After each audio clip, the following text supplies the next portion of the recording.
En el tiempo que Betsy, mi familia, en aquel momento solamente 2 niños, éramos una familia en ese momento de 4, no sabiendo que lo que dicen de Texas es cierto, que todo en Texas es grande y crece. Ya la familia es de 6. Pero en el momento en que nosotros nos movimos a Carolina del Norte y salir de la iglesia de la cual nosotros servíamos y éramos parte, la Iglesia Bautista Internacional, uno de los grandes retos que como estudiantes de seminario teníamos era el reto de encontrar una iglesia. Yo sé que es el reto de muchos de ustedes probablemente también, que han estado buscando iglesias y algunos ya son parte de la membresía. Pero uno de los retos que nosotros encontramos fue el reto de ver en qué iglesia nos íbamos a plantar por los próximos años. Déjeme decirle algo, cada vez más estoy convencido que la iglesia que uno escoge va a tener una directa repercusión en el crecimiento y madurez de nuestra fe. En ese momento estábamos visitando diferentes iglesias, muchas iglesias buenas alrededor del seminario en Southeastern. Y ya yo tenía algunas, Betsy también tenía sus preferencias, otras por invitación teníamos y sentíamos cierto compromiso. Y de hecho, por recomendación de un amigo que es norteamericano y que ha vivido en Latinoamérica, habla muy bien el español y que servía en ese momento también en la Iglesia Bautista Internacional, él nos habló de que nos pusiéramos en contacto con su mamá. Su mamá, a quien nosotros llamamos Nanny McGee. Ella sirvió muy bien, nos mostró el amor de Cristo con su propio testimonio. Y llegamos incluso a ir a su iglesia. En ese momento ella estaba visitando una iglesia hogareña, que posteriormente nos enteramos que siguió creciendo. Pero era una iglesia hogareña donde había un grupo de hermanos muy comprometidos. Nosotros no podíamos unirnos a esa iglesia hogareña porque una de las ventajas que tienen las iglesias que son de la Convención Bautista del Sur es que el costo por el pago de los créditos le sale a mitad de precio. Por ejemplo, si alguno de ustedes decide unirse al seminario aquí, solo por ser miembros de la iglesia le sale a mitad de costo, pero tiene que estar en una iglesia Southern Baptist. Bueno, en ese momento no podíamos unirnos a esa iglesia, sin embargo esa iglesia nos mostró mucho el amor de Cristo. Y un momento la invitamos a la casa, ella llegó a la casa y nos preguntó, y nosotros muy entusiasmados, luego de haber escogido una iglesia y haber estado visitando una iglesia en Carolina del Norte llamada Imago Dei, con mucho gozo le hablamos y le dijimos: Nanny McGee, encontramos una iglesia, y nuestros ojos brillaban y le decíamos: es una iglesia que está comprometida con la palabra. Lo cual ella se alegró. Sin embargo, nos hizo una pregunta de retorno que se ancló en nuestros corazones. Y ella nos preguntó: sí, están comprometidos con la palabra, pero están comprometidos también los unos con los otros. En ese momento nosotros entendimos el mensaje muy claro. El mensaje de que una iglesia no solamente debe de estar comprometida con la palabra, sino también que ese compromiso con la palabra tiene que evidenciarse en un compromiso los unos con los otros. De lo contrario, podríamos estar en una iglesia que le está siendo infiel a Dios, descuidando la novia de Cristo. Aquel comentario de Nanny McGee nos dejó muy claro que la iglesia que debíamos buscar no solamente debería tener un amor por exaltar la palabra, sino que esa misma palabra se debe de evidenciar en el amor los unos a los otros. En palabras más llanas, no se trata solamente de nosotros mostrar un compromiso con la palabra, sino también un compromiso con la iglesia que está siendo formada con la palabra. Bueno, el texto que tenemos en el día de hoy, yo creo que nos da una imagen muy clara de la foto ideal de la iglesia. Y si nosotros vemos el contexto de todo lo que está sucediendo y usted nos está visitando aquí por primera vez, usted recordará, o si nos está visitando a mitad de la serie de Hechos, cómo esto que hoy vemos, la iglesia, la primera iglesia, la iglesia primitiva, nace como resultado de la palabra, la proclamación de la palabra. Pero cómo luego la proclamación de la palabra se pone en evidencia en las relaciones entre los hermanos. Y lo que tenemos hoy en el texto de hoy es el nacimiento de la iglesia. Y vamos a ver algunas características, marcas, yo diría evidencias de una iglesia que anda en el Espíritu. Por eso el título del sermón es La iglesia que anda en el Espíritu. La iglesia que anda en el Espíritu. Y creo que viene muy bien el título a la luz de lo que sucedió en el texto de la semana pasada, donde ellos escucharon, primero esta multitud de personas había visto cómo estos discípulos y 120 estaban siendo bautizados por el Espíritu y hablando idiomas que ellos mismos conocían, y cómo ellos fueron sacudidos por estas verdades. Y a la luz de que Pedro le predica un sermón centrado en las Escrituras, sacude el corazón de ellos al punto de que ellos quedaron conmovidos y rendidos a Cristo. Recordemos, como dije, que vemos una iglesia ahora mismo que va a nacer y que es una iglesia que va a estar llena del Espíritu Santo. Así que leamos el texto que muy bien leyó Juliana, y vamos a ver estas evidencias de una iglesia que anda en el Espíritu. Versículo 41, que lo vimos la semana pasada, pero queremos retomarlo para entender la línea que lleva el texto. Entonces los que habían recibido su palabra fueron bautizados, y se añadieron aquel día 3,000 almas, y se dedicaban continuamente a las enseñanzas de los apóstoles, a la comunión, al partimiento del pan y a la oración. Y sobrevino temor a toda persona, y muchos prodigios y señales se hacían por los apóstoles. Todos los que habían creído estaban juntos y tenían todas las cosas en común. Vendían todas sus propiedades y sus bienes y lo compartían con todos, según la necesidad de cada uno. Día tras día continuaban unánimes en el templo, y partiendo el pan en los hogares, comían juntos con alegría y sencillez de corazón, alabando a Dios y hallando favor con todo el pueblo. Y el Señor añadía cada día al número de ellos los que iban siendo salvos. No sé si usted puede ver que Lucas aquí está presentando el nacimiento de la iglesia primitiva, pero está presentando esta imagen que iba a servir de referencia para las demás iglesias que posteriormente iban a nacer. Es una iglesia que evidentemente está siendo movidos por el Espíritu al escuchar la palabra de Dios, y son guiados por el Espíritu entonces a mostrar ese amor a los otros, siendo también de testimonio a los de afuera. No sé si usted puede ver que a donde nos está llevando Lucas es ver el impacto que tiene la palabra cuando obra en el poder del Espíritu. Por lo tanto, el texto hoy quiere, y el sermón de hoy quiere comunicar esta idea. La iglesia de Cristo es la representación de creyentes que, dedicados a la palabra de Dios, teniendo un profundo compromiso con los hermanos, que están dedicados a la palabra de Dios, tienen un profundo compromiso con los hermanos y con el llamado a testificar de Cristo.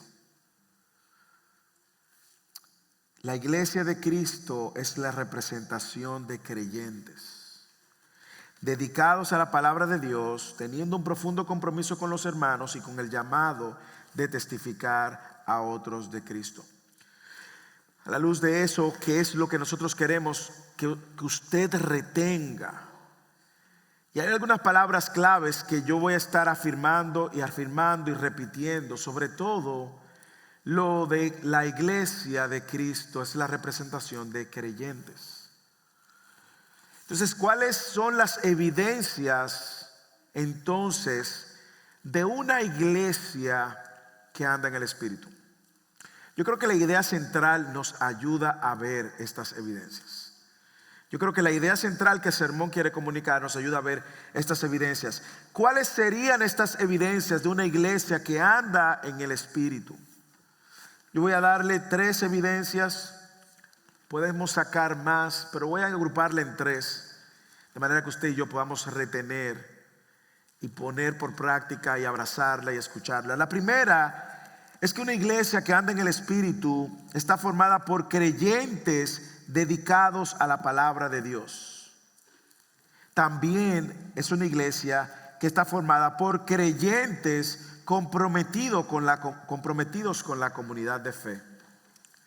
Y tercero, es una iglesia que está formada por creyentes comprometidos en testificar de Cristo. Creyentes dedicados a la palabra de Dios, creyentes comprometidos con la comunidad de fe y creyentes comprometidos en testificar de Cristo. Vamos a ver estas 3 evidencias juntos, así que siga y navegue conmigo en este tiempo estos versículos. Vamos a ver la primera evidencia, cómo una iglesia que anda en el Espíritu es una iglesia formada por creyentes dedicados a la palabra de Dios. ¿Y por qué yo quiero hacer el énfasis de creyentes? ¿Por qué lo quiero hacer? Déjeme decirle por qué. Porque nosotros podemos llegar a este punto y pensar que la iglesia es una institución, es el edificio, es una organización que no tiene nada que ver conmigo. No. Cada vez que usted escuche el título de iglesia en Hechos, sustitúyelo por creyentes. Y cada vez que usted escuche lo de creyentes, sustitúyalo por su nombre. De manera que usted vea que esto le está hablando a usted y me está hablando a mí. La iglesia que anda en el Espíritu está formada por creyentes dedicados. Y ahí, si usted es creyente, esto viene a usted y a mí. Dedicados a la palabra de Dios, versículo 41 al 42. Entonces los que habían recibido su palabra fueron bautizados y se añadieron aquel día como 3,000 almas. Ese como de Lucas da a entender que probablemente fueron algo más. Alguien contó, pero fue un poquito más. O pudo haber sido un poco menos también, como 3,000 almas. Y se dedicaban continuamente ¿a qué? A las enseñanzas de los apóstoles, a la comunión y al partimiento del pan y a la oración. No sé si usted puede ver cómo aquí hay un número de personas que aceptaron el mensaje, es decir, recibieron el mensaje, se arrepintieron y creyeron. Usted puede ver cómo Lucas hace un énfasis y los que habían recibido. Probablemente hubo más personas y no todos recibieron, pero aquí hubo un grupo que recibió la palabra significativamente. 3,000 personas es mucha gente. Es mucha gente.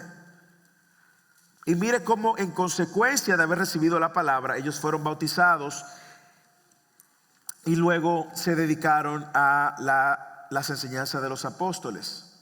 Es como que el cuerpo de Cristo que había estado aquel día anterior o ese mismo día en el aposento alto, esos 120, se multiplicó unas 26 veces, probablemente de 120 a 3,120. Y nosotros estamos viendo cómo ellos estaban dando y esperando, atento a la respuesta de lo que ellos mismos habían cuestionado, de si estos estaban borrachos o era efectivamente lo que Joel había profetizado. Probablemente también según la promesa de Pedro, que ellos recibieron perdón y el Espíritu también, aunque esta vez fue de una manera masiva y aparentemente sin signos sobrenaturales. ¿A qué me refiero? Bueno, los 120 fueron bautizados en el Espíritu y empezaron a hablar idiomas. Aquí tenemos 3,000 personas que fueron bautizados en el Espíritu y no vemos que reaccionaron de la misma manera, aunque sí vemos algo en común.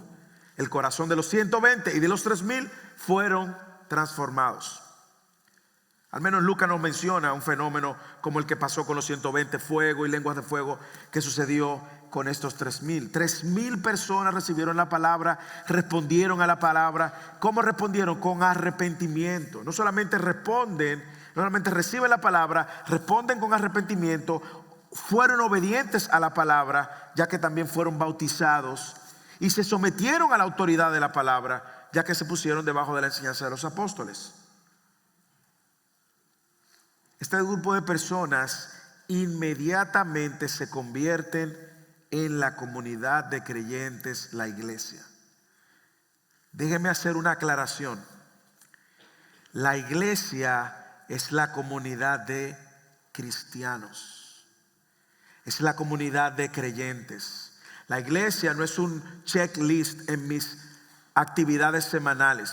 La iglesia es un lugar donde yo voy, paso lista, tomo la misa, me voy o hago algún tipo de ceremonia, me voy y ya digo que yo soy parte de la iglesia. No.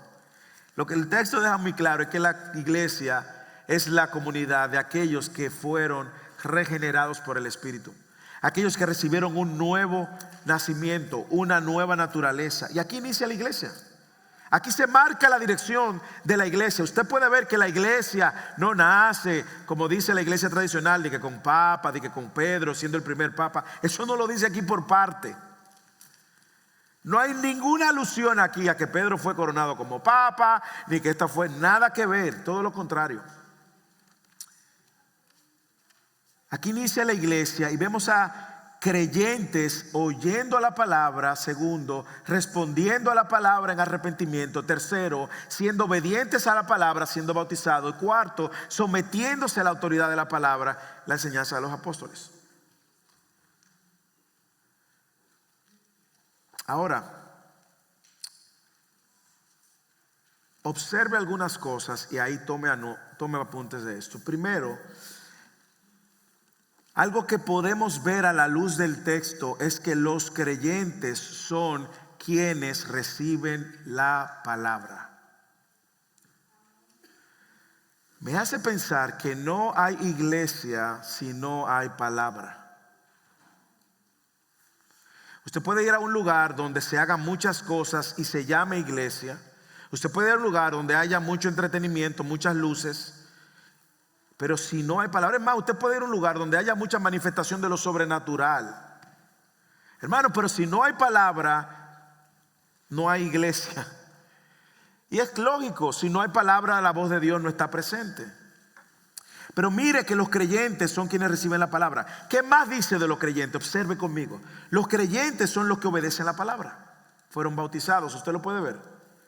Ahora, no sé si usted puede observar que quien se bautiza no es un niño que no entiende, no recibe ni conoce la palabra. Quien se bautiza, y por eso nosotros bautizamos a creyentes, quien se bautiza es aquel que ha recibido la palabra. Y en el contexto de todo el capítulo 2 de Hechos, es una persona que incluso fue confrontado con su pecado, estuvo consciente de su pecado y ahora responde en arrepentimiento. ¿Quién es un creyente? Quienes reciben la palabra, quienes obedecen la palabra. Los creyentes son quienes conforman la iglesia. Se añadieron aquel día 3,000. Usted quiere que le diga una cosa. Probablemente aquí hay personas que no sean creyentes, pero la iglesia es primero para creyentes. Por eso usted va a ver que todo lo que la iglesia hace y persigue va primero para el creyente. Nosotros no podemos poner aquí una liturgia de entretenimiento, de humo, de fuegos artificiales, de gente bajando en unos ganchos para entretener al no creyente. No vamos a competir con entretenimiento con el mundo.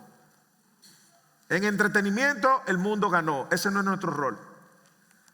Sin embargo, lo que nosotros sí vemos en el texto es que la palabra es para la iglesia, los creyentes, y que los creyentes son los que conforman la iglesia.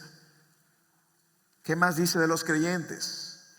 Que esos creyentes fueron diligentes y se sometieron a la autoridad de la palabra. Y aquí pasa un milagro, hermanos. No deje pasar esto por alto. Mire, versículo 42. Y se dedicaban, subraya la palabra dedicaban, continuamente, subraya la palabra continuamente, lo cual esto es un estilo de vida.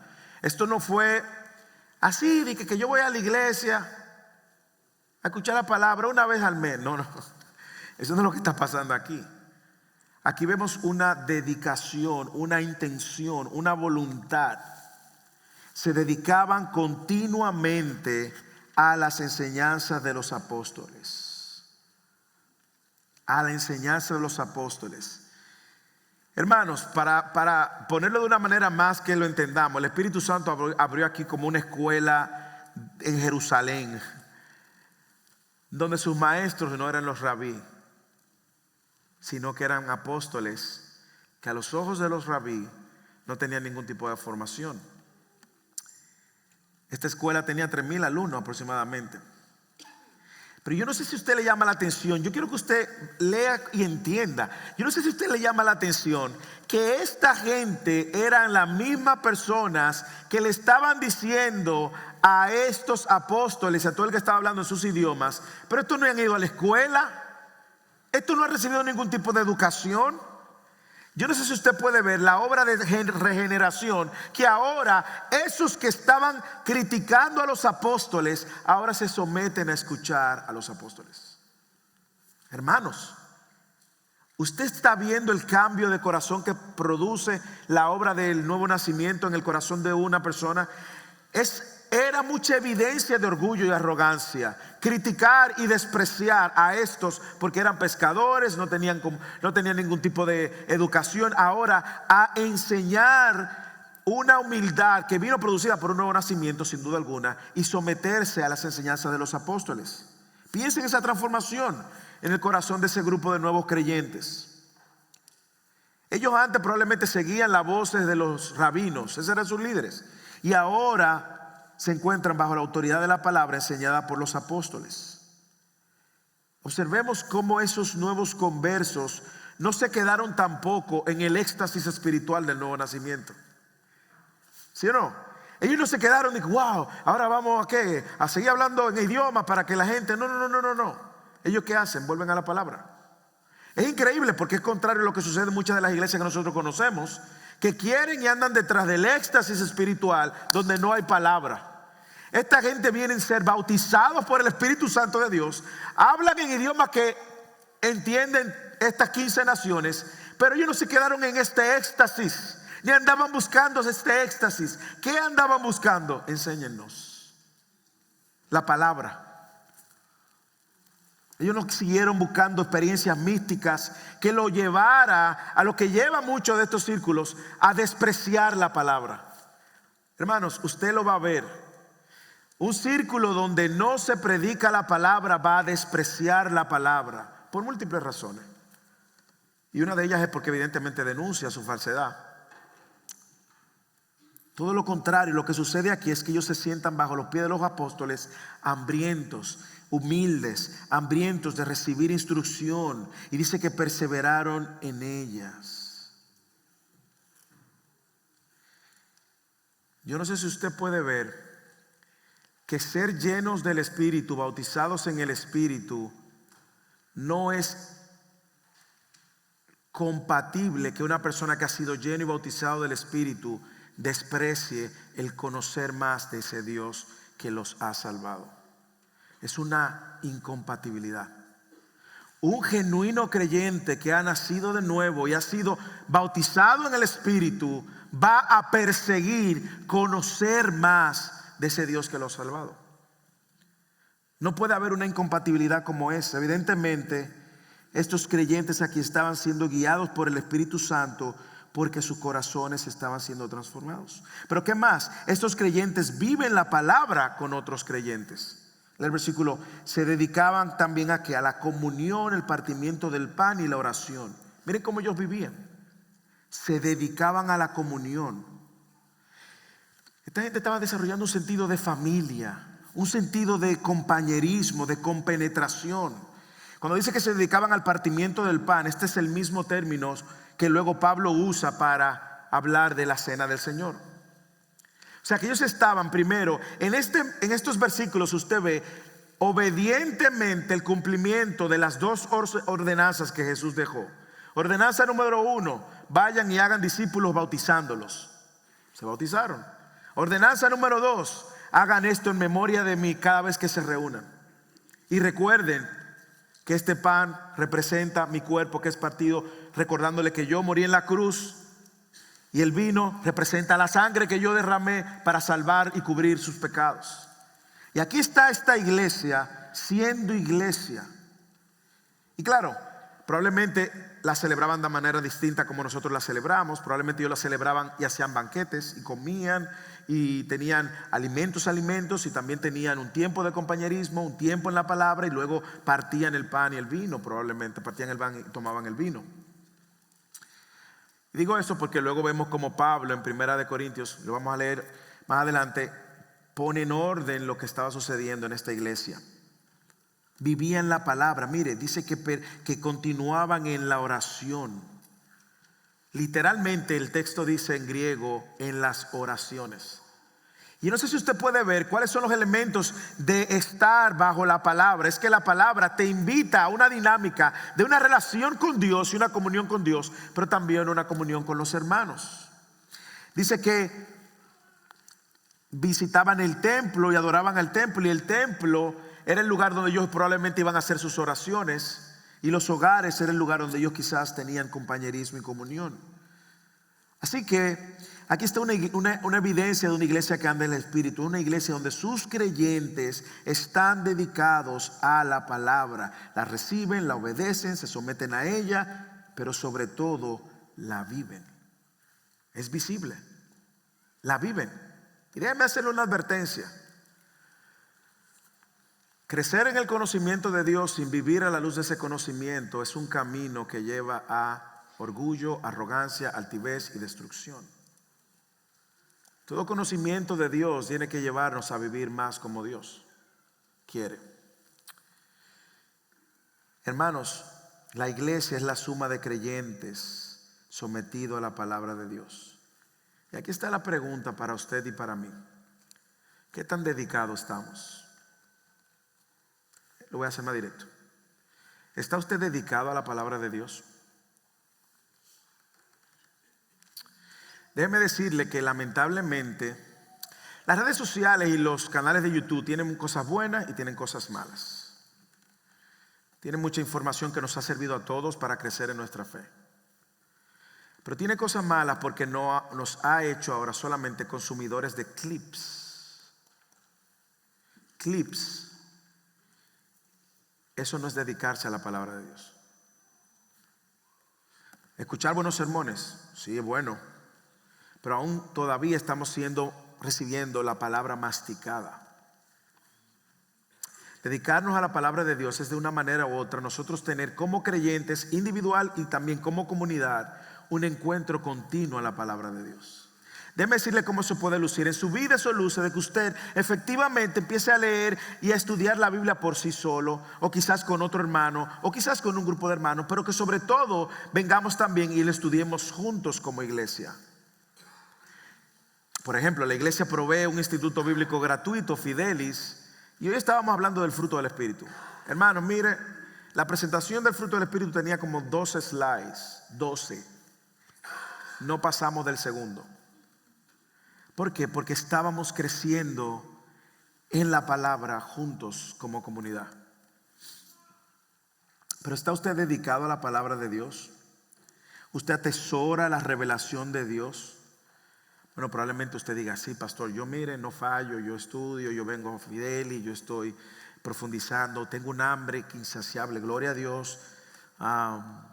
Estoy viendo otros predicadores, gloria a Dios. No estoy diciendo que es malo mirarlo. Lo que estoy diciendo es que nos limitemos solo a eso.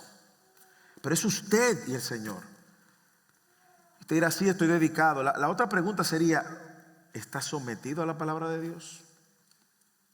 Porque ahora no es que yo tenga ese conocimiento, es que ahora cada decisión que yo vaya a tomar debe de ser guiada y dirigida por la palabra de Dios.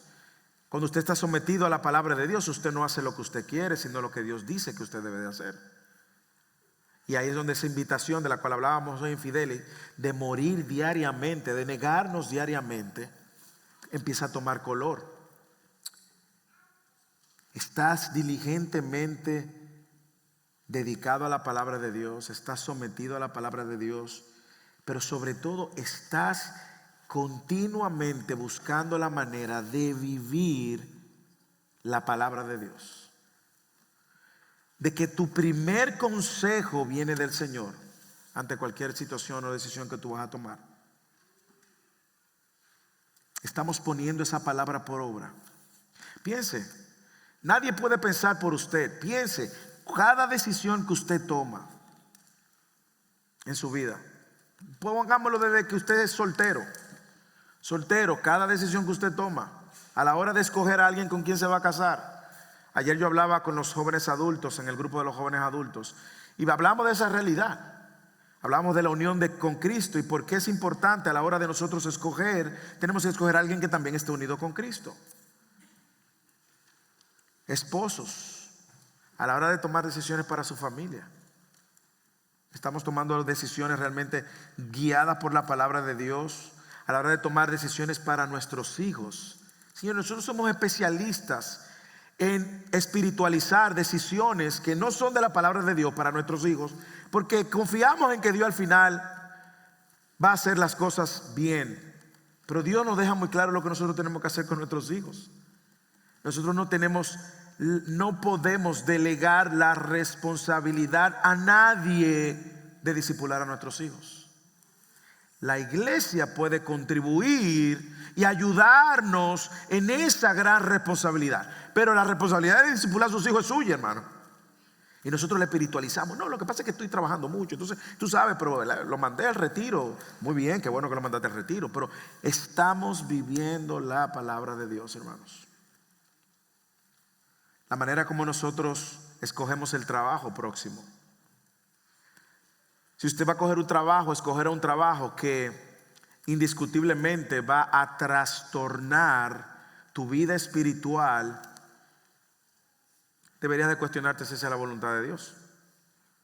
Si vas a escoger, y no quiero ser ni sonar legalista, porque todo esto es movido y guiado por el Espíritu, ¿de acuerdo?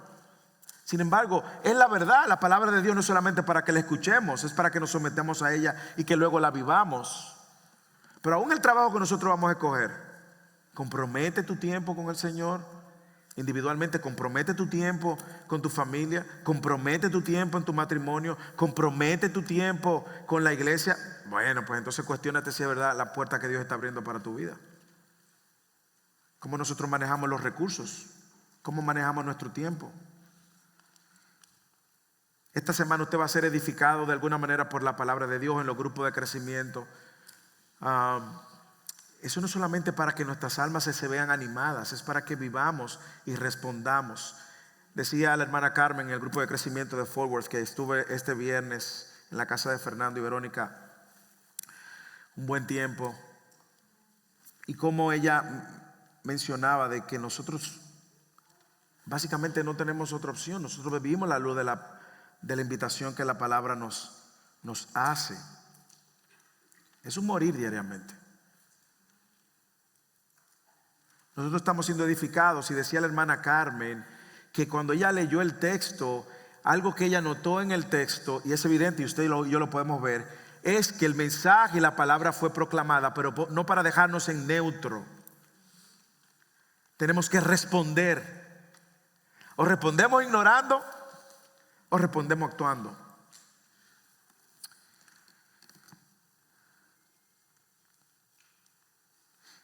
Pero cuidémonos también de solamente atesorar tanto la palabra que descuidemos entonces nuestro compromiso con el prójimo. Y eso me lleva al segundo punto.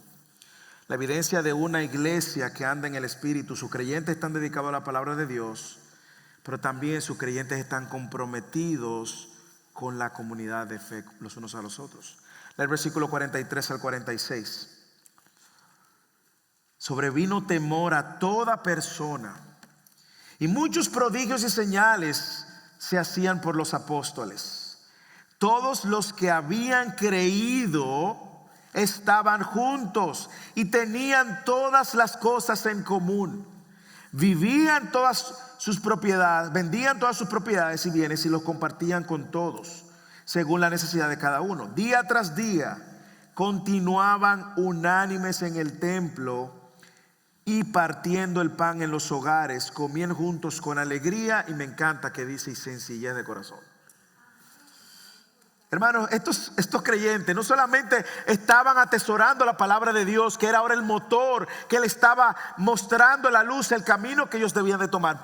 Hágase parte de esa comunidad. Estamos hablando de gente arrogante, gente probablemente agresiva, gente que estuvo gritando: crucifiquen, crucifiquen a Jesús.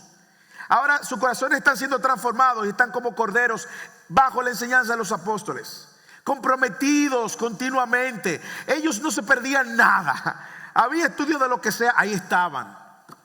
Tenían un hambre voraz por crecer en ese conocimiento y esa revelación que un hombre pescador que había negado a Jesús 3 veces, cobarde, ahora valientemente los confronta con sus pecados. Ellos responden, sus corazones transformados, y dicen: queremos más, queremos conocer, enséñennos. Pero aquí se forma también una comunidad de creyentes que no solamente estaba comprometido con la palabra, sino también comprometidos los unos a los otros. Hermanos, esto usted y yo lo leemos ahora y suena muy interesante, pero en ese momento se estaba creando una comunidad nueva en Jerusalén. No de líderes arrogantes, religiosos, que rechazaban a los pecadores porque eran cobradores de impuestos o prostitutas o pecadores. No, una comunidad de creyentes sin acepción de personas, sin clase social, donde todos están reunidos alrededor de la palabra, siendo guiados por ella.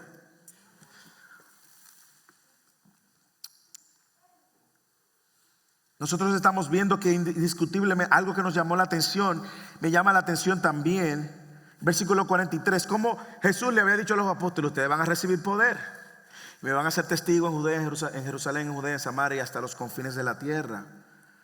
Y aquí vemos en el versículo 43 cómo Dios estaba empoderando, había empoderado a los apóstoles para que ellos fueran los líderes de ese momento, la figura que iba a dirigir la iglesia. Los apóstoles, dice, lea, los apóstoles se hacían señales y prodigios por medio de los apóstoles. ¿No le llama la atención que todos fueron bautizados por el Espíritu Santo? ¿Sí o no? Los 120. Las mismas lenguas de fuego se le posaron sobre los apóstoles, se le posaron a los 120.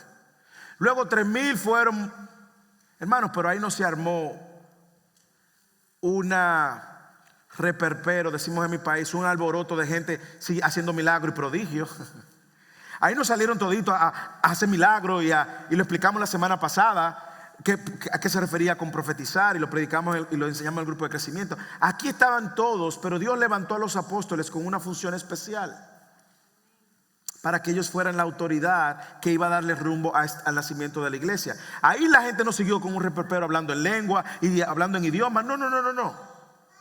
Los apóstoles empezaron a mostrar la autoridad por medio de los prodigios y las señales. Ahí no salieron más apóstoles ni más profetas como nosotros vemos ahora, que hay una apostolitis y profetas en todos los lugares y profetizan. Los profetas del Antiguo Testamento profetizaban cada cierto tiempo. Ahora los profetas profetizan todos los días, todo el tiempo, a toda hora. Pero eso no fue lo que sucedió aquí. Aquí lo que está apuntando es que los apóstoles empezaron a hacer milagros y prodigios y la gente tuvo un temor reverente que estaba validando que estos apóstoles efectivamente venían de parte de Dios. ¿Qué quiere decir Lucas aquí?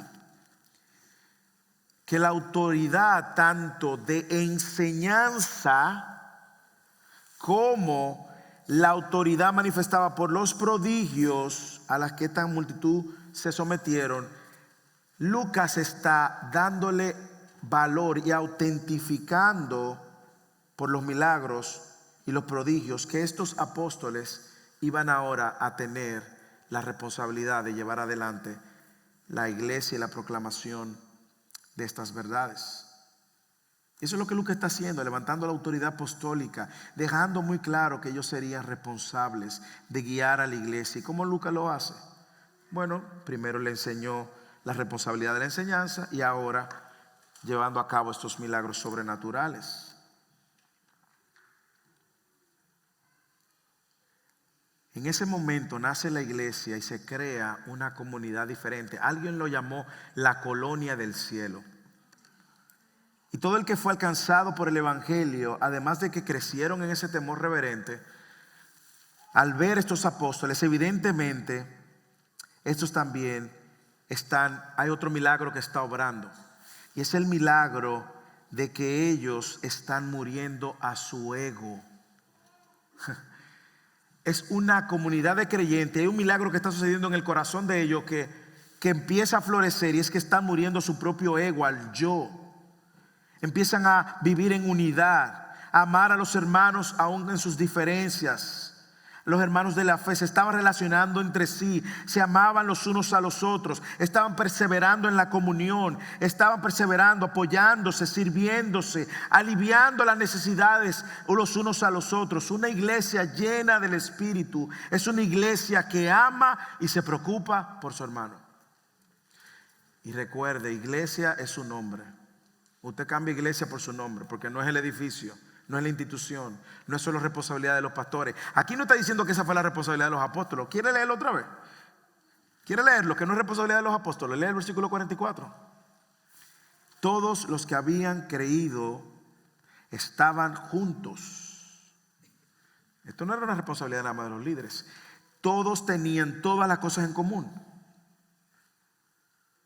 Y aquí los creyentes básicamente están cumpliendo la palabra de Jesús cuando le dijo a sus discípulos: un mandamiento nuevo os doy, que se amen los unos a los otros. Como yo os he amado, así ámense los unos a los otros. Y en esto la gente va a conocer que ustedes son mis discípulos, en que se amen los unos a los otros. Jesús se lo dijo en Juan 13. Y cómo yo estaba mostrando ese compromiso con la comunidad de Felea. Primero, velaban por la unidad de la iglesia. Léalo. Observe cómo Lucas hace un énfasis en la unidad. Versículo 44 y versículo 46. Lucas lo dice 2 veces. Todos los que habían creído, aquí están líderes y miembros y nuevos creyentes, nuevos nacidos, así fresquito. Estaban unidos, tenían todas las cosas en común. El versículo 46 dice: día tras día continuaban unánimes en el templo. Por lo tanto, ellos velaban por la unidad de la iglesia. Déjenme decirles que algo que muchos de los hermanos me han comentado, y yo le doy gloria a Dios y le pido al Señor que eso continúe, es que no han visto en First City en español evidencia ni de chisme ni de división. Hermano, gloria a Dios, dele gloria a Dios. Pero le digo una cosa: eso también ha sido resultado de que cuando la comunidad ha ido entendiendo el evangelio, y cuando un hermano viene con una crítica, el hermano le dice: ¿ya usted habló con el otro hermano? ¿Ya ha pasado? Y dice: no he hablado con el hermano. No, pues vaya y hable con el hermano. ¿Y usted sabe qué ha pasado? Yo le estoy hablando de cosas que han sucedido, que ha ido cortando eso. Ese hermano va, confronta al hermano o a la hermana, y al final esa relación se fortalece. Hermanos, la manera de nosotros continuar promoviendo la unidad en medio de nosotros es que cuando usted escuche que alguien dijo algo de usted, vaya directamente a la fuente y en amor confróntelo. No salga donde otro hermano y decirle: mira, ora por mí, porque mira, la hermana fulana empezó a decir esto y esto. Claro, van a haber hermanos pecadores que no tienen filtro en la boca, van a ver. Ahora, como nosotros reaccionemos a las críticas, a los señalamientos, a los chismes, a las murmuraciones, es lo que va a marcar la diferencia. Por lo tanto, First City en español, si alguien tú te enteraste, no, que te dijo, o que no te dijo, o que te saludó, o que no te saludó, hermanos, mire, el evangelio es más que eso. Salude, acérquese, abrace, perdone, confronte, ame, restaure, levante. Todos estamos dañados por el pecado, y claro, algunos se van a sentir más importante que otros. Ese es el problema de él. Dios, mi hermano, va a trabajar con ese. Pero a veces también hay otros que se sienten menos importantes que otros y siempre dicen: no, es que a mí no me llamaron, es que a ti te visitan pero a mí no me visitan. Hermano, esa es la voz de tu propio pecado o la voz de tu trauma anterior. Cállalo, recordando que nuestra unidad está en el evangelio. Ellos velaban por la unidad de la iglesia. ¿Qué más? Hermanos, ellos velaban por las necesidades de los hermanos. El versículo 45: vendían todas sus propiedades y sus bienes y los compartían con todos según la necesidad de cada uno. Déjeme decirle que aquí tenemos que aclarar algo muy importante. Primero, esta es una iniciativa que vino como resultado de la obra del Espíritu Santo en el corazón de cada creyente. No fue la manipulación de los apóstoles. Usted lo puede notar. Lo digo porque ahora en el 2024 nosotros sabemos que hay unos falsantes del evangelio de la prosperidad que manipulan a la audiencia. Y hermanos, este que está aquí ha visto gente llevando la llave de su carro y de su apartamento a un púlpito y poniéndoselo en los pies de estos apóstoles. Pura manipulación. Es un evangelio maldito. El evangelio de la prosperidad que manipula a la gente y le dice: tú me tienes que dar para que Dios te bendiga y rompa la maldición generacional de pobreza en tu vida. Es un evangelio que sale del infierno. Pero eso no es lo que está sucediendo aquí. Mire lo que está sucediendo aquí. El creyente, el nuevo creyente, se enteró de que a un hermano le faltaba y fueron y suplieron la necesidad del hermano. Aquí no dice los nombres. Probablemente habían personas que tenían un poquito más que otros. Aquí no protagonistas. Aquí el protagonista es la obra de Dios, es Cristo quien está formando los corazones para mover una comunidad que suple la necesidad del creyente. Pero déjeme decirle algo. Usted se ha puesto a preguntar cómo ellos conocían la necesidad de los hermanos. Señores, estamos hablando de 3,000 personas. No pierda de vista que Lucas nos está dando información suficiente para que nosotros tengamos aquí un cuadro perfecto. ¿Cómo ellos se conocían las necesidades de los hermanos? Yo creo que hay dos maneras de que eso suceda en toda época y en todo tiempo. Primero, teniendo relaciones significativas, sinceras, humildes, honestas. ¿Usted lo ha pensado? ¿Por qué yo digo eso? Porque cuando usted tiene su identidad en Cristo, aunque usted se sienta avergonzado por lidiar con una necesidad, usted va a venir donde otro hermano es Cristo y se la va a compartir. Usted no va a dejar su relación en la superficie. La única manera como 3,000 personas, más de 3,000 personas, conocían la necesidad de otro era porque ellos tenían relaciones significativas, honestas y humildes. A ellos no les importaba hablar de sus necesidades, ni espirituales ni materiales. Lo segundo, que yo creo que esto sucede es porque los hermanos estaban presentes en la vida de los demás hermanos. No es siendo pendencieros, sino estando pendientes. Es muy diferente cuando usted es un pendenciero, lo que quiere enterarse de lo que le está pasando a todo el mundo. Y es muy diferente cuando usted está pendiente y ve la necesidad del hermano. Pero tengo que aclarar que aquí hay una comunidad de humildad. ¿Por qué? Porque para poder satisfacer las necesidades de los hermanos, la humildad funciona en dos direcciones.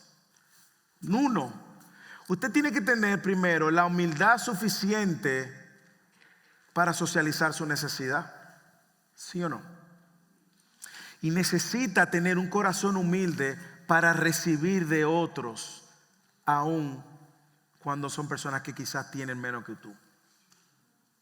Nosotros somos muy buenos probablemente y nos ponemos en una posición de ser dadores.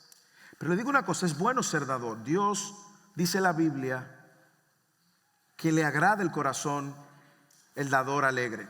¿Sí o no? Pero cuando nosotros tenemos que recibir, tomamos otra actitud. Ahí nosotros no abrimos nuestros corazones. Ahí nosotros nos cerramos porque nos dan vergüenza que se enteren que no tengo zapatos, no tengo comida, nos da vergüenza. Preferimos ahí quedarnos calladitos. No, esta comunidad no. Esta comunidad no, porque ellos sabían que la comunidad era la provisión de Dios para suplir sus necesidades. El hermano que usted tiene a su lado en un momento de su vida es la provisión de Dios para suplir la necesidad suya, hermanos. Y lo va a hacer por medio de la mano de sus hermanos. Hay un testimonio que cada vez que lo hago me parte el alma. Cuando nosotros íbamos a Carolina del Norte, nosotros levantamos en promesa estudiar, porque cuando tú vienes a estudiar con visa de estudiante, tú no puedes trabajar. Usted vino a estudiar y la visa no te permite trabajar. Si tú puedes trabajar en el lugar donde tú estudias cierto número de horas, que no te da para nada. Pero empezamos en la iglesia a decir cuál era nuestro presupuesto. Muchas personas se comprometieron. Tristemente no todo el que se comprometió se mantuvo. Al final terminamos como con 5 donantes, con un presupuesto de casi $3,000 al mes, y lo que entraba eran $500 de esas promesas. Ya usted sabe la diferencia. Le puedo decir que no nos faltó nada. Pero hubo un testimonio que a mí me marcó para el resto de mi vida.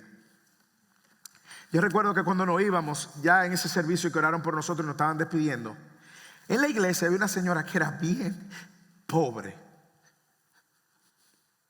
Cuando yo digo bien pobre, probablemente usted no tiene idea. Quizá usted puede tener idea porque lo ha visto en sus países. Estamos hablando de una persona que el día a día luchaba por encontrar qué comer.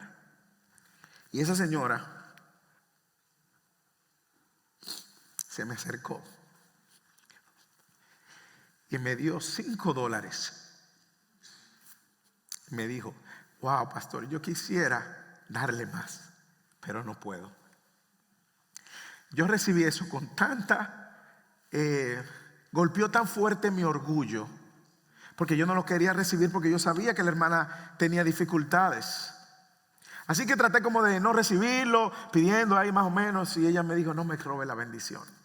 Un término muy carismático, ¿verdad? Tomo los $5. Pero cada vez que yo tenía que gastar $5 en Carolina del Norte, yo recordaba el sacrificio de ese hermano. La comunidad es el medio que Dios nos ha provisto para suplir nuestras necesidades. Pero eso requiere de 2 cosas. Requiere de un corazón gozoso para dar, y requiere de un corazón humilde para recibir. Y si tú has estado en algún momento en el lado de dar, gloria a Dios. Pero cuando te llegue el lado de recibir, abre tu corazón, abre tus manos de la misma manera que la abriste para dar.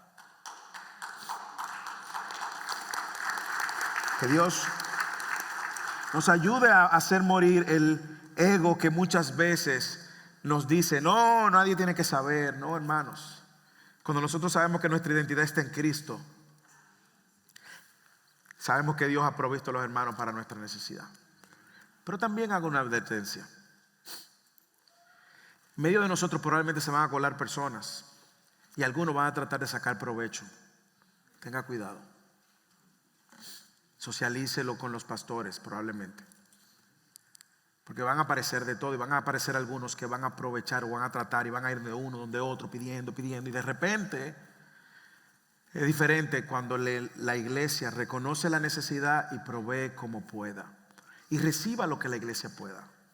Probablemente la iglesia no te va a proveer todo lo que tú quieres en un momento que tú lo necesitas, pero si tú necesitas 100 y la iglesia te provee 50, recibe esos 50 de mano de Dios. Era una iglesia humilde, era una iglesia, esa relación de 2 vías, velaban por la necesidad de los hermanos porque ellos conocían las necesidades. Había algo más que ellos hacían, y era que oraban juntos. Léalo el versículo 46. Día tras día continuaban unánimes en el templo. Ellos también no solamente estaban comprometidos con las necesidades materiales, sino también con las necesidades espirituales. Mire, léalo. Iban al templo. El templo, y si usted quiere mismito, vea el versículo 3, el capítulo 3, versículo 1. Lo vamos a ver la próxima semana. Ellos continuaban e iban al templo a orar. Y ahí es donde Pedro se encuentra al cojo de nacimiento. ¿Y a qué fueron Pedro y Juan al templo? Dice el texto: a orar. Pero aquí nosotros vemos una comunidad que estaba orando también los unos por los otros. La iglesia primitiva se caracterizó por ser una iglesia de oración. Adoraban en el templo, en los hogares, partían la comunión, la cena del Señor, hacían oraciones, pero también tenían y cargaban las necesidades espirituales. Y eso funciona igual. A veces nosotros somos muy prontos para orar por la necesidad del otro, pero cuando se toca mi necesidad, no. Mírelo, en los grupos de crecimiento preguntan: ¿cómo podemos orar? Mire la respuesta muchas veces. Te va a encontrar algunos que dicen: hermano, ore por mí porque estoy luchando con esto. Dice: wow, hermano, mire, yo voy a orar por usted. Pero usted va a encontrar otro que empieza a orar. Mire, ore por los niños pobres de África que están muriendo. Ore por mi hermana que le van a sacar una uña enterrada. Y entonces oran por todo el mundo. No. ¿Cómo podemos orar por ti? Porque la verdad es que en toda casa hay necesidades espirituales. Y si usted no lo está viendo, órele para que el Señor le abra los ojos. Porque usted también y yo tenemos necesidades espirituales. Así que la próxima vez que usted vaya al grupo de crecimiento y le pregunte cómo oramos, mire hermano, no se vaya allá a los planetas y a Júpiter, que mira que en el 3022 va a venir un cometa que va a impactar, oremos para que la tierra... No hermano, no. ¿Cómo podemos orar por usted? Pues esta gente se cargaban las necesidades espirituales. Mire, ore porque tengo un peso en mi corazón al ver a mi hijo y a mi hija que están perdidos. Ore porque encuentro una lucha. Yo soy muy controlador y yo quiero hacer las cosas a mi manera. Ore porque yo quiero que las cosas funcionen y no me funcionan. Ore, pero ore con sencillez y con humildad. Ore por las necesidades. ¿Cómo el hermano va a cargar con su oración si usted no la comunica? Pero si se la dicen, usted dice, sí, vamos a orar. Esta gente continuaban unánime en el templo. Y otra observación que yo quiero hacer de esta manera que ellos oraban. Ellos no oraban mandando emoji de manito orando.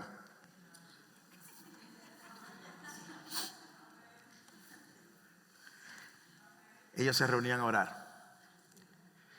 Y yo le voy a decir algo, yo he cambiado. No es que no mando emoji, yo mando emoji.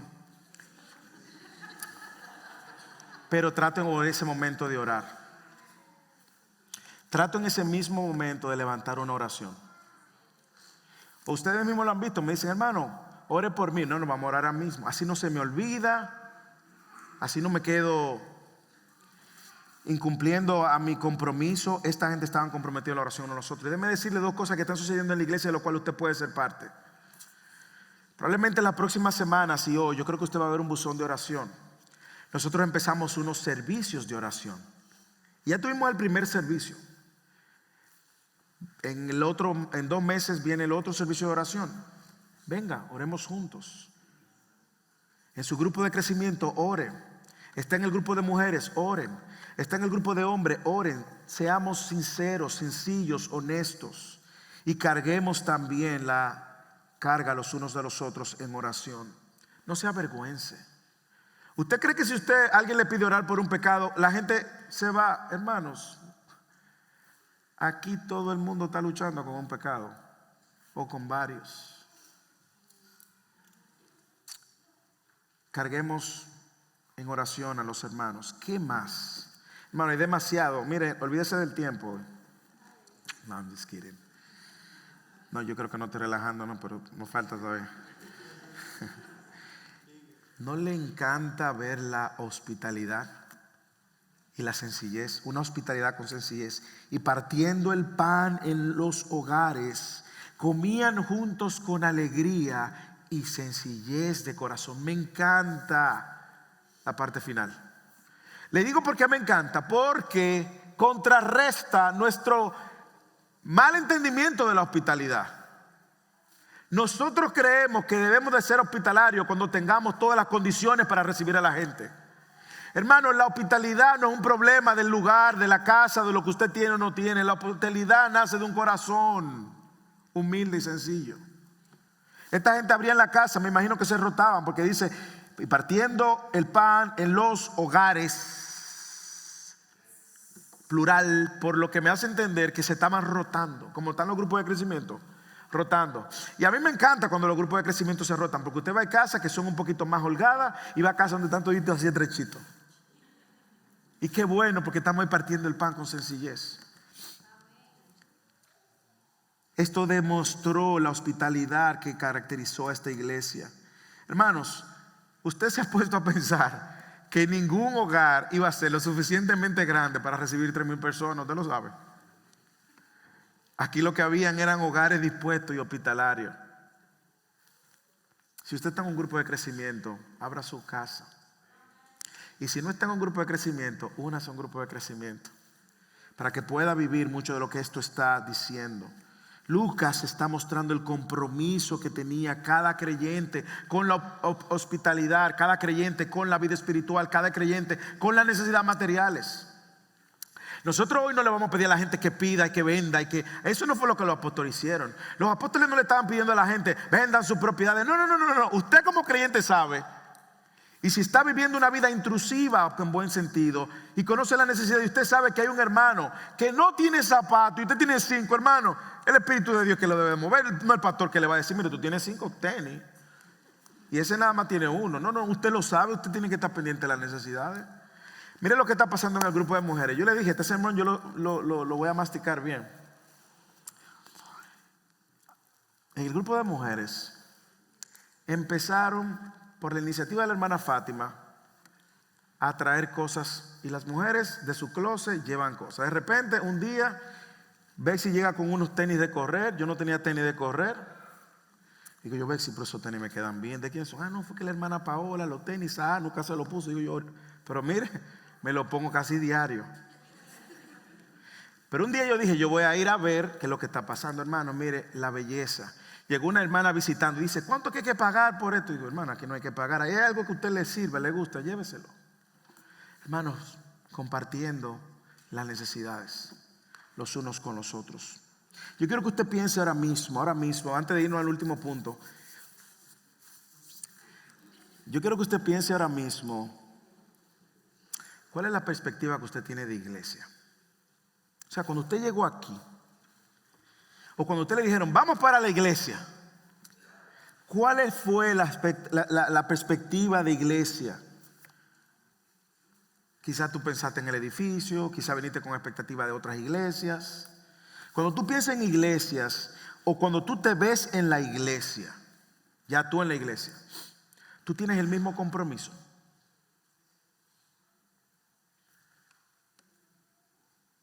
Tienes el mismo compromiso que estos primeros creyentes. ¿Cuáles son las cosas que te están impidiendo mostrar ese compromiso? Yo sé algunas cosas porque uno lo ve en la vida pastoral. Yo sé algunas razones por las cuales a veces uno no muestra el mismo compromiso. Yo lo sé. Muchas veces porque nosotros venimos de una mala experiencia. Y cuando venimos de una mala experiencia donde los pastores son manipuladores, donde los líderes abusan espiritualmente, donde hay un hermano que te traicionó, te ofendió, esa mala experiencia malogra nuestro entendimiento de la iglesia. Quizás una mala experiencia que tuviste aquí en First Serving también, porque esta no es una iglesia perfecta, ni lo va a ser. Y es posible que durante tu tiempo alguien haya sido de decepción para tu vida. Pero déjame decirte algo. Nuestra experiencia no es el estándar. Déjame decirle algo también. La iglesia no es el pastor. Si alguien aquí te llamó preocupándose por ti, la iglesia te llamó. Claro, nosotros venimos con el background católico donde queremos que el sacerdote sea que nos visite, pero no así funcionó la iglesia aquí. Si alguien te sirvió, la iglesia te sirvió. Si alguien te visitó, la iglesia te visitó. Si alguien te llevó comida, la iglesia te llevó comida. Es el medio de Dios para proveerte. Pero no dejes que la experiencia pasada determine el estándar de cómo estamos llamados a vivir la iglesia. El estándar no es nuestra mala experiencia. Vivimos en un mundo caído. El estándar es Cristo. Por lo tanto, se le está hablando a creyentes a estar dedicados a la palabra de Dios y comprometidos los unos a los otros. Y ese compromiso al uno a los otros, ¿usted cree que Dios no sabía que los unos a los otros son pecadores? Claro. Pero este llamado es para todos. Si eres miembro, quiero hablarte primero a los miembros.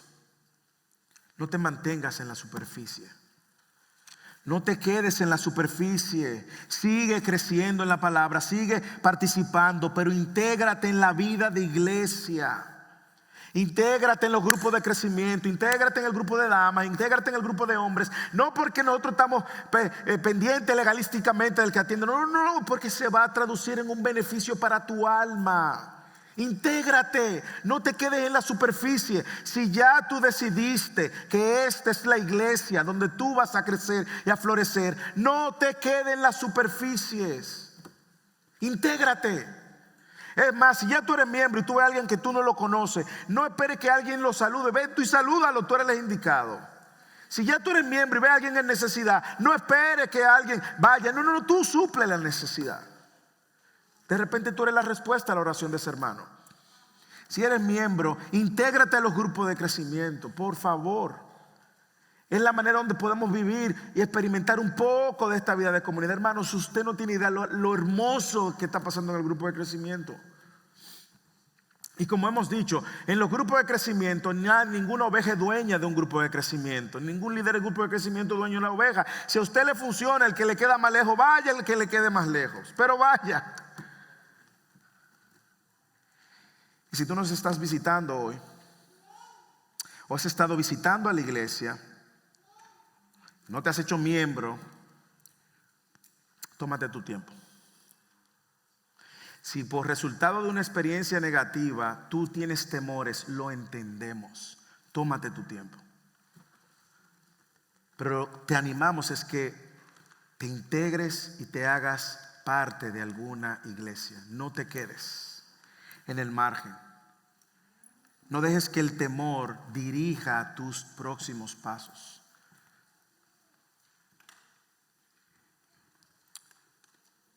Esta comunidad que usted ve aquí es una comunidad de pecadores imperfectos.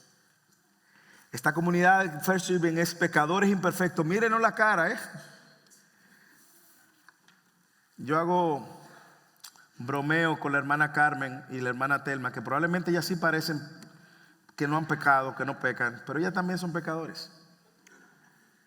Todo el que está aquí es un pecador imperfecto. Sin embargo, todo el que está aquí, que es creyente, está siendo santificado por el mismo Espíritu Santo. Y todo el que está aquí, que es imperfecto, que forma parte de esta comunidad, está siendo transformado a la imagen de Cristo. Por lo tanto, hay más espacio para otros pecadores imperfectos. Acércate. Finalmente, yo sé que hoy nos hemos ido un poco. Son creyentes dedicados a la palabra, creyentes comprometidos con la comunidad de fe, pero no quiero dejar esto tan evidente también. Ellos eran creyentes comprometidos en testificar de Cristo. Ellos no se quedaron engordando. Lee el versículo 47, y alabando a Dios, y aquí está la parte, hallando favor con todo el pueblo. ¿Qué pasó? El Señor añadía a cada día al número de ellos los que iban siendo salvos. Hasta ese momento nosotros hemos visto la dedicación que ellos tenían a la palabra, el compromiso que tenían los unos a los otros. Sin embargo, todos esos aspectos son en el interior de la iglesia. ¿Usted lo ha visto? Lo primero que está diciendo es lo que es en el interior de la iglesia, a lo interno de la iglesia. Pero hay un aspecto muy importante, y es que ahora ellos tenían que testificar fuera de la iglesia, porque era la manera como Dios iba a traer a la iglesia a los que iban a ser salvos. Ellos no sabían quiénes iban a ser salvos, pero ellos sabían que tenían una misión. Ellos tenían clara la misión, y era ser fieles testigos fuera de la iglesia. Yo no sé si usted puede ver y aprender de esta última línea, y con esto estoy terminando ya. Primero es el Señor mismo, es decir, Dios, Jesús. Él añadía a su número. Claro, a través de la predicación de la palabra de los apóstoles. Pero Dios es quien está continuamente. Nosotros no podemos convertir a nadie, quisiéramos, pero nosotros sí podemos compartir del favor de Dios a nosotros, a otros. Nuestra responsabilidad es evangelizar. También, yo no sé si usted lo nota, que lo que Jesús hizo fueron dos cosas juntas. Él añadió a su número a aquellos que estaban siendo salvos. No los añadió a la iglesia sin antes salvarlos. Una persona no puede ser miembro de la iglesia si no es un convertido. Por eso tenemos la membresía. Mírenlo, el texto lo dice. Y el Señor añadió a la iglesia los que estaban siendo salvos. No hay cristianos nominales. ¿Usted lo ve? En la iglesia no hay cristianos nominales. A ver si yo soy cristiano, yo soy católico. No. La iglesia no tiene cristianos nominales. La iglesia tiene salvos. Ni tampoco lo salvó y lo dejó fuera de la iglesia. Usted lo puede ver. Ah, no, que yo no necesito la iglesia. No. Los salvos terminan en la iglesia. Usted lo puede ver, véalo en el texto. Léalo, míralo, está bien claro. Y el Señor añadía cada día el número de ellos, los que iban siendo salvos. En otras palabras, Dios no lo hizo parte de la iglesia sin antes salvarlo. Y cuando hablamos parte de la iglesia estamos hablando de la membresía.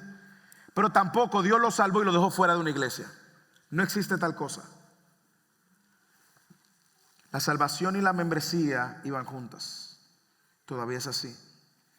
Pero también, y finalmente me llama la atención de que esto estaba sucediendo diariamente. Lo cual me hace pensar que diariamente, de hecho, mire, el verbo es un verbo imperfecto aquí. La evangelización de esta iglesia era diaria. ¿Y cómo era eso? ¿Hacían un evento de evangelismo diario? No, escuche. La evangelización era diaria porque cada creyente estaba siendo testigo en sus contextos. No era que había un evento de evangelismo. Hoy vamos a salir a evangelizar. Ok, eso es muy bueno. Pero cuando nosotros decimos hoy salimos a evangelizar, la gente cree que solo se evangeliza cuando se sale a evangelizar. Lo que está diciendo Lucas es que este añadimiento diario venía como resultado de que sus creyentes estaban siendo testigos diarios de la obra de Cristo. Y esa es la manera como nosotros queremos evangelizar. Vamos a hacer eventos, sí, pero el evento no es lo más importante, hermano. Usted puede ser evangelista hoy, mañana, pasado, en su trabajo, en su familia, en su vecindario, en la calle, diario. No necesita un evento. Usted ha sido enviado ya a evangelizar. Y por eso el Señor añadía. Y esta manera era como el Señor estaba haciendo esta iglesia crecer. Estaban comprometidos en un evangelismo como estilo de vida. Porque el Espíritu Santo que los envió es un espíritu misionero. Por lo tanto, una iglesia que anda en el Espíritu es una iglesia donde sus creyentes son misioneros a tiempo completo. Yo creo que usted tiene y conoce gente que no conoce del Señor. ¿Qué le sucede a una iglesia que camina en el Espíritu, donde sus creyentes están dedicados a la palabra de Dios, están dedicados los unos a los otros, dan testimonio al Señor? ¿Qué hace el Señor con esa iglesia? Añade a esa iglesia los que han de ser salvos. Nosotros no creemos en actividades pragmáticas que vamos a hacer para ganarnos a la gente. Escuche, y escuche lo del pastor. A nosotros no nos interesa que este lugar se llene porque se llene. A nosotros nos interesa que el Señor añada a la iglesia las ovejas que van a ser bien cuidadas. Y que levante más pastores para que las ovejas sean bien cuidadas. Y si las ovejas no van a ser cuidadas, que el Señor nos deje como no estamos. Ahora estamos como por los 200. Para la gloria de Dios. Le doy gracias a Dios por los líderes del grupo de crecimiento que han ayudado en esa tarea. Le doy gracias a Dios por hombres y por mujeres que están pendientes de las necesidades y están supliendo las necesidades. Le doy gracias a Dios por muchos de ustedes que están siendo testimonios y están llevando este evangelio a sus lugares de trabajo. Gloria a Dios. Al final el resultado lo va a dar el Señor. La iglesia primitiva era una iglesia saludable, un verdadero modelo de lo que pueden ser nuestras iglesias hoy. Cuando nosotros vemos que esta evidencia primero se evidencia en cada creyente. ¿Eres un testigo fiel de Cristo? ¿Estás dedicado a la palabra? ¿Estás comprometido con tu hermano y tu hermana? Si en alguna de esas cosas te falta crecer, vengamos delante del Señor. Y dígale: Señor, yo estoy comprometido con la palabra, pero no estoy tan comprometido con el hermano. Señor, yo estoy comprometido con la palabra, con el hermano que está en la iglesia, pero no estoy comprometido con el perdido. Señor, yo estoy comprometido con el perdido, pero no estoy comprometido con la palabra, ni estoy comprometido con mi iglesia. Vengamos delante del Señor. Y si nos visitas, Los brazos están abiertos para que recibas al único. La cabeza de esta iglesia es Cristo. No es el pastor ni ningún pastor. Y solamente Cristo es el único que puede darte la salvación y unirte a su iglesia.